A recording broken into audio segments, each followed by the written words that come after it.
This is Amanda from xoJane. We're back in my kitchen. Tonight we are going to make the perfect entree if you're a vegetarian or if you just have vegetarian friends. This is a really beautiful it's a really pretty fall vegetable tart. It's prettier than I sound. Okay, so I have a whole slew of gorgeous vegetables here, and that's really all that you're going to need. So we're going to start with almonds. I have a couple cups of almonds. I have some roasted tomatoes. You can actually roast these yourself. I actually find it's just easier to buy them at the grocery store pre-roasted. There's an olive bar. You're probably going to see that they have some roasted tomatoes. So I have about, I would say 3/4 of a cup here. I have a Japanese eggplant. Any eggplant will do. The smaller kind of the better. You're not going to need much. Some really beautiful carrots. I actually very specifically got them multicolored in this case, but carrots are fine. Asparagus, and then I have both golden and red beets. The golden, mysteriously, with the greens, came from the store. The red ones came from my garden. The only other things you're going to need are some chevre, so some goat cheese. I have some whipping cream, and I have some miso. Now this is white miso. The red miso is a little bit too salty for me. All I'm doing is cutting off the ends of the beets. I'm not going to do a whole lot more than that. Here are my yellow beets. Yellow beets are exactly the same as red beets. I think they're a little bit less acidic, but that's pretty much it. Okay, these are my carrots. So I'm actually not going to trim off the entire end. I want to have a little bit of that green at the end. And all I'm going to do is very simply peel them.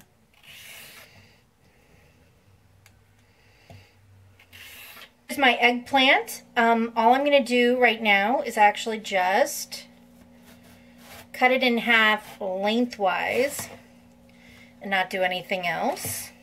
So you can see their natural colors. And I want to try to get them into a nice round shape, even out all the bumps. This is our pan of beautiful vegetables waiting to go into the oven. So they're going to get a good douse of olive oil, a little bit of salt, a little bit of pepper, and they're gonna go into a 350-degree oven. And here's the key. You absolutely have to watch them because you don't want these gorgeous, gorgeous carrots to get burned. You want them to get caramelized, so you want to see their color and all of that, but you don't want them to shrivel up. Now it's time for us to attack the crust. First thing I'm gonna do is put in my almonds because those have to get chopped up. 5 handfuls.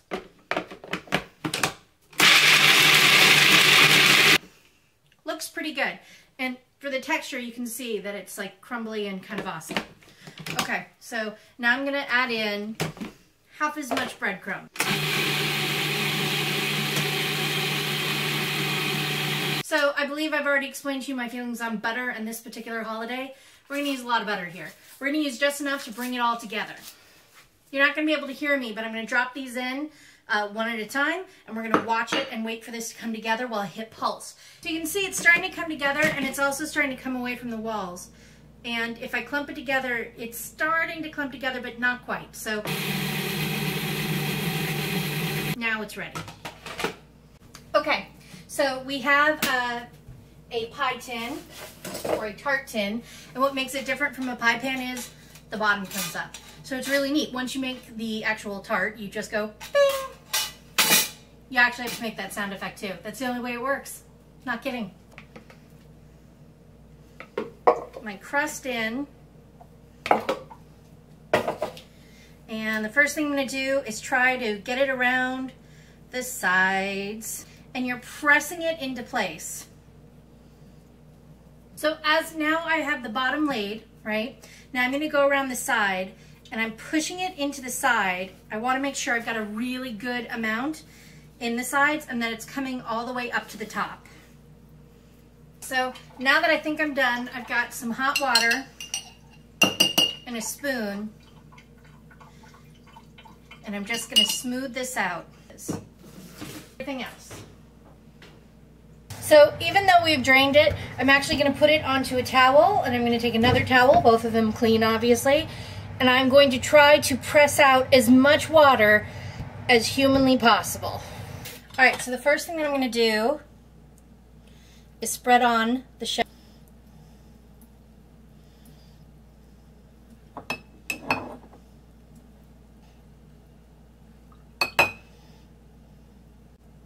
Okay, now it's time for the tomato tapenade.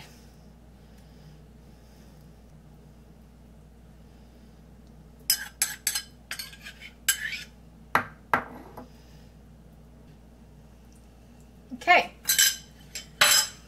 Now it's time for the spinach. And this is a little bit more complicated because what we're doing is actually opening up the spinach leaves and lining the entire tart, which isn't as insane as it sounds or looks as I'm doing it right now.